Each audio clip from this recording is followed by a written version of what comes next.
Hello everybody, welcome to another episode on War Thunder Aviation tutorial. I am your host Demon Ulysses, or Alpha Gamer on YouTube, and today we're going to be learning about stall climbing, boom and zooming, energy fighting, head-ons, and other do's and don'ts while performing combat or dogfighting techniques.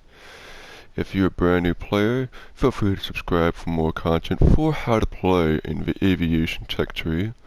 Or if you are skilled or master rank of 100, you can lend your expertise of how to perform better so that our younger players in this game knows how to use them right off the bat. Anyways, we'll go ahead and get started with the basics of what to do on a plane and what you should always learn about them. The purpose of this video is to provide a helpful guide on what to do when you're playing a aviation realistic battle in War Thunder. In realistic battle, it is everything goes with physics, gravity. It's like the real world, basically. But it's fun. Trust me, it's fun. It's just not the same as a arcade. In terms of physics, you will be facing gravity, G-force extensively. Your wings will rip at certain compressional states, altitude. It's a lot of stuff you gotta take in, and especially what I had to do the first time when I started playing realistic battles back in 2018. It didn't seem appealing to me, but after watching a few episodes, videos of other players, I kinda got the gist of it. So went ahead and did my first run, and it worked out pretty well. Now, stuff that I learned was basically noobish to me. That's when I started taking in more training and techniques, and I started saying, okay, well, this is what I shouldn't do. Boom and zoom, energy fighting, stall climbing, head-ons, turn fighting, what to do, what to do not. It's educational. You just learn bit by bit. If you don't learn the stuff, you're basically sitting duck. It's the same thing when you go to the Jets BR. Jet BR, it's the same kind of thing, but it's way different. It's a lot faster paced. It's a lot more complex. You got missiles, heat-seeking missiles. That's AAMs. That's for short for air-to-air missiles. It's a lot more stuff to learn, and it's just one of those things, you know. So that's what I'm here making this video for, hopefully for those who fly in props. In Jet BR, I will try my best to explain briefly in the future when I get my schedule around. But, nevertheless, I say, why don't we kick it off, don't we? Right now, the first step of this video, I want to teach you full detail of what head-on is about. Now, you're probably asking yourself, what the hell is a head-on? Well, if you are brand new to the game and you collided with enemy players time and time again without creating any success, that's what it means, a head-on. The survival rate for head-on, if you collided, is low. Starting from 0%, meaning collision, 25% if the enemy had to beat on you if you continue your trajectory of head-on, 50% if you roll away from trajectory after firing burst shots like I did earlier in the AH6M30 I'm flying.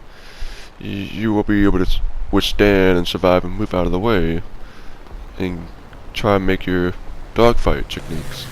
But the one thing that you should never do is I like to call it, a head-on vertical. Head-on vertical, like I'm going to show you a little bit right now.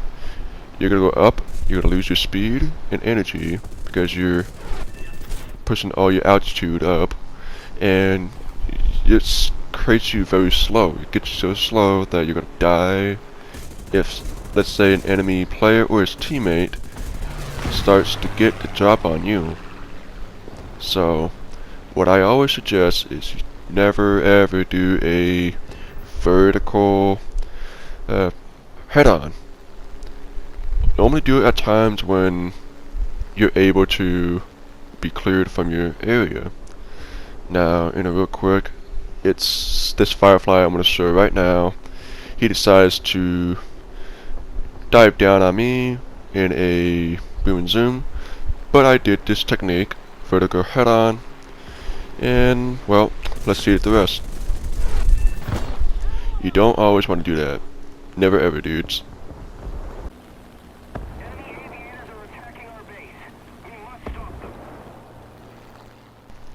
This next step is very critical. Always look around your surrounding, but always especially the heavens, because this is called boom and zoom, and it's dangerous. Like that. Now the purpose of boom and zoom is pretty explanatory. You go at a very good altitude, maybe about close to 16,000 feet in tier 3s to tier 4s aircrafts, and what you're doing is you're gaining much altitude, which in return, if your enemy players is way below you, minus 4,000 feet below where you were maybe, if you go down on them in a dive, you're converting all that altitude you earned into energy and speed. If you have more speed, the faster you go to make your move, and it'll get on your enemies quite easily in a surprise. However, keep watching your speed, because there's a thing called compression, and compression, it is very hard to get out of, and you can die from that literally by going straight to the ground. Compression can be waiting your limit. Sometimes you'll have a warning on your screen saying, uh-oh, you gotta decrease that speed, reduce the speed, you're going to compression zone. What you should always do is pull up just a tad bit, just a small amount like what I did there, and go up just a little bit. What you're doing here is you're converting your speed into altitude.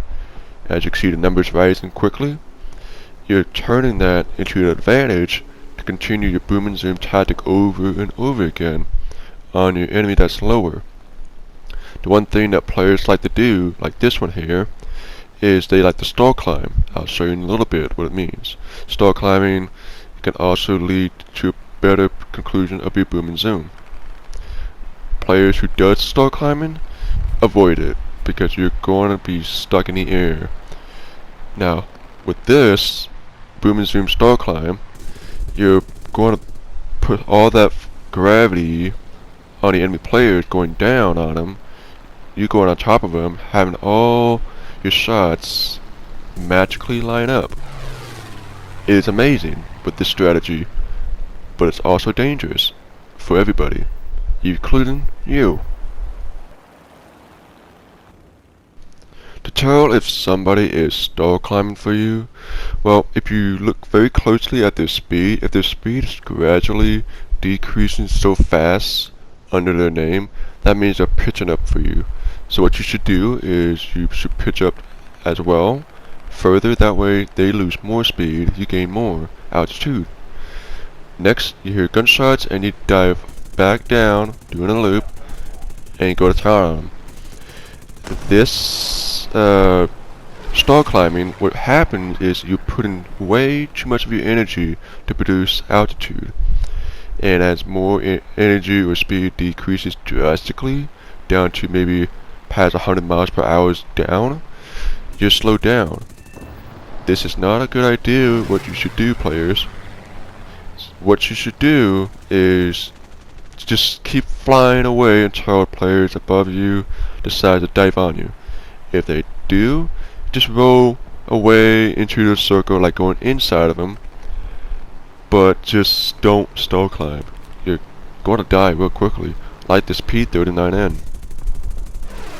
Yeah, just don't do that, please. In the next section we'll be talking about is turn fighting. Turn fighting is a very useful tool, although annoying, that you can turn inside your enemy a lot faster and smoothly, being able to stick on them if they continue the motion of turning around. I have a motto for those who does not know.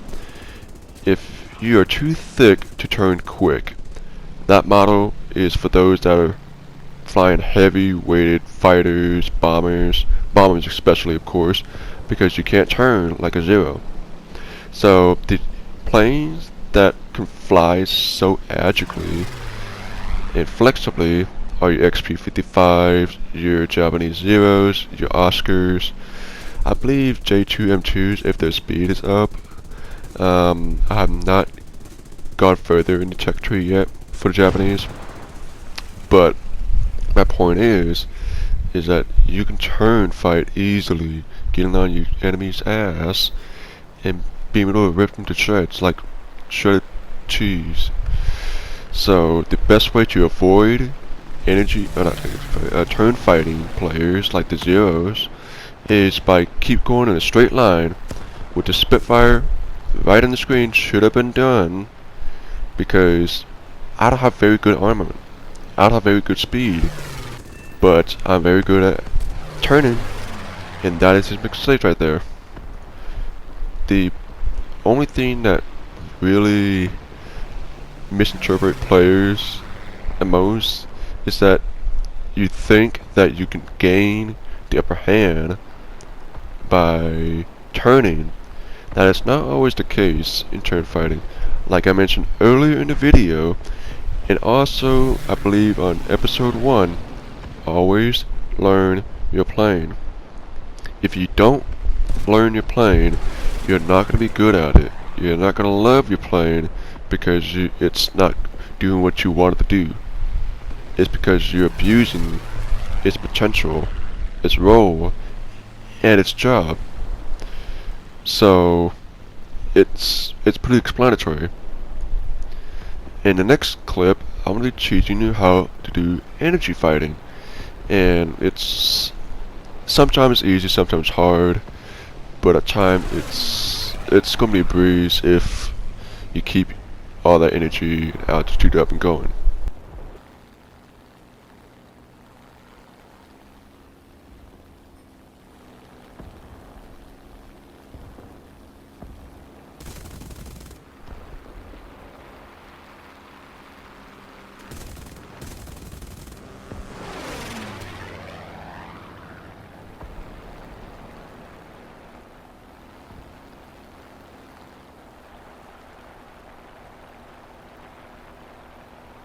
With both speed and intertwining. So what you do is, if the enemy is going onto you after a head-on and about to climb up to you, what I believe you should do is you increase your altitude, converting your speed into altitude, go into a spiral dive like I'm doing it now, and at a point intersection you can go ahead and try and make your shot count, but it's not going to be always the case, because it depends on luck and how your enemy is going to maneuver.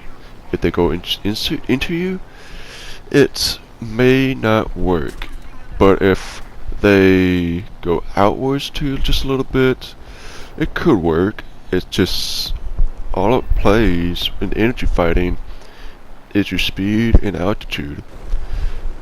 Like for this A6M50 I'm flying, even though I turned fight a little bit, I converted a lot of my energy and altitude to try and get on the 6 and keep that energy up and going, and I burned the Hellcats with F6F's energy and altitude down.